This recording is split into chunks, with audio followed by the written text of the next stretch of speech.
आज अपराह्न गोटे विश्वस्त सूत्रु खबर पाई आमर एसडीपीओ पारलाखेमुंडी माधवानंद नायक एवं पारलाखेमुंडी थानार अफिसर एवं कर्मचारी मानक नेकरी गोटे रेड करथिले से भाडी सांबा एवं भाडी लक्ष्मी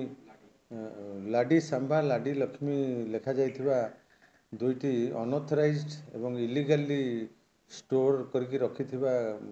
बाण गोदाम उपरे चढ़ऊ करथिले से दुईटी गोदाम विपुल परिमाण रे गंजेई विपुल परिमाण रे बाण जबत होइतिला जो गुड़िक ताकू वेरीफाई कला बेले दुकान मालिक कौन लाइसेंस बा कौन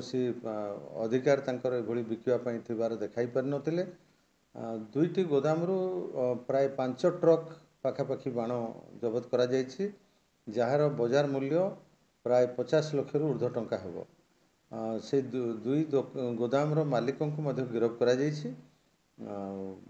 से बाण गुड़ी को आम डिस्पोजाल करूँ ताकू डिस्ट्रक्शन करने आसंता काली कोर्ट रु आम आदेश आणबू आदेश आणला से बाण गुड़ी को डिस्ट्रय करा